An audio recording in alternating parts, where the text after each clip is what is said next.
ఈ నెరేటివ్ని మోదీ గారికి ఆపాదించడం అనేది, దీనికి లెఫ్ట్ ఎకో సిస్టమ్ ఆ పార్టీలు ఎలాగో కారణమే. డెఫినెట్గా మోదీ ఫెయిల్యూర్ అని చెప్పే ప్రయత్నం చేస్తాయి.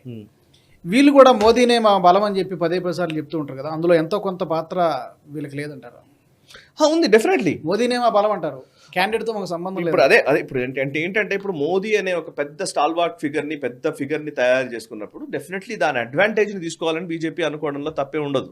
ఎవరైనా సరే అడ్వాంటేజ్ అంటే సింపుల్ సార్, లైక్ రాజు గారు చాలా అద్భుతంగా లీడ్ చేస్తున్నారు ఒకదాన్ని, రాజుగారు మా బలం అనడంలో తప్పులేదు. అసలు లీడే చేయనప్పుడు నువ్వు ఫెయిల్యూర్ లీడర్షిప్లో ఉన్న వ్యక్తిని నా బలం అంటే తప్పు. ఇక్కడ అడ్వాంటేజెస్ పొజిషన్లో ఇట్ ఈస్ రైట్, బట్ డిసడ్వాంటేజ్ని కూడా వీళ్ళు క్యారీ చేస్తున్నారు కదా, అది క్వశ్చన్. సరే, ఇంకొక పాయింట్ ఏంటంటే మోదీ గారికి ఇప్పుడు మీరు అబ్జర్వ్ చేస్తే 2004 ఎలక్షన్స్ చూడండి, యూపీఏ ప్రభుత్వ హయాంలో ఎన్ని సీట్లు వచ్చాయి అనేది లెక్కేయండి సార్. 2004 జనరల్ ఎలక్షన్స్లో కాంగ్రెస్ పార్టీకి వచ్చిన సీట్లు 145, బీజేపీకి వచ్చిన సీట్లు 138, కేవలం 7 సీట్ల వ్యత్యాసం. అంతే, 7 సీట్లే. బీజేపీకి 138 వచ్చాయి, కాంగ్రెస్కి 145 వచ్చాయి. బట్ కాంగ్రెస్ పార్టీ యూపీఏ ప్రభుత్వం ఫామ్ చేసింది, బట్ బీజేపీ చేయలేకపోయింది. అఫ్కోర్స్ వాళ్ళ కూటమి పార్టీలు బాగా పర్ఫామ్ చేస్తాయి, కమ్యూనిస్టులకు 60 సీట్లు వచ్చాయి, అవన్నీ చెప్తారు.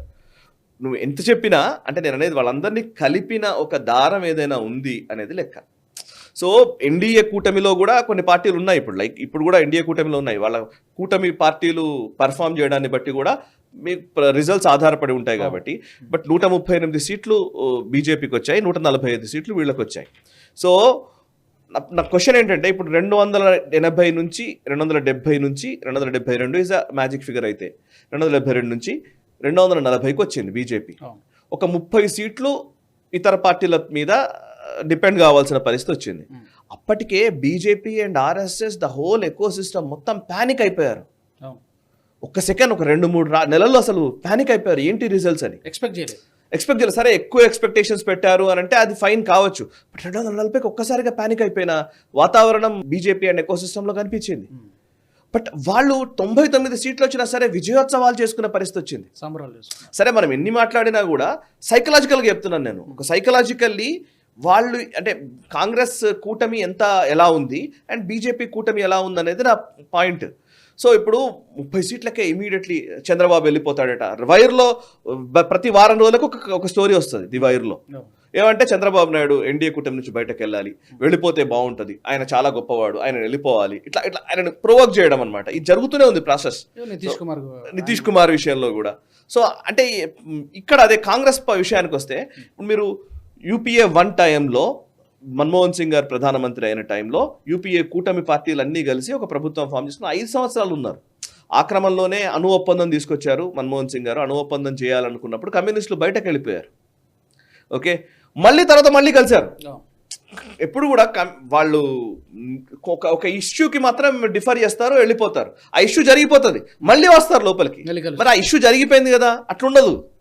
విధానపరంగా ఏమన్నా విడిపోతున్నారా, విధానపరంగా మీరు కలిసి ఉంటున్నారా లేదా, ఇవన్నీ ఉండదు.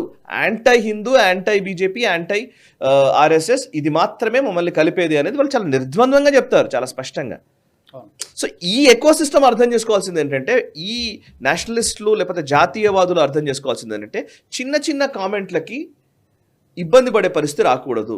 ఇప్పుడు లైక్ ఫర్ ఎగ్జాంపుల్ మొన్ననే మోహన్ జీ భాగవత్ గారు ఒక స్టేట్మెంట్ ఇచ్చారు, ఆలయాలకు సంబంధించి ఒక స్టేట్మెంట్ ఇచ్చారు. ఇమ్మీడియట్లీ అయిపోయింది, అందరూ అసలు ఏంటంటే మోహన్ భాగవత్ గారు ఇలా అంటారు, ఆర్ఎస్ఎస్కి దీనికి ఏం సంబంధం. మాట్లాడని వ్యక్తిగతంగా అందరి భావ ప్రకటన స్వేచ్ఛ, ఫైన్, ఓకే, అందరూ మాట్లాడండి, పర్వాలేదు. But where as a system you should not disown when it comes to like ఒక పవర్ పాలిటిక్స్ వచ్చినప్పుడు, ఇవి వచ్చినప్పుడు మీరు విరుద్ధంగా వ్యవహరించకూడదు అనేది నా అభిప్రాయం. బటేకేతో కటేంగే, ఇది నిజం. సో ఇది నేషనలిస్టులకు అర్థమైతేనే 10 కాలాల పాటు ప్రభుత్వాలు ఈ హిందూ ధర్మాన్ని పరిరక్షించే విధానాలు కొనసాగుతాయని నా అభిప్రాయం.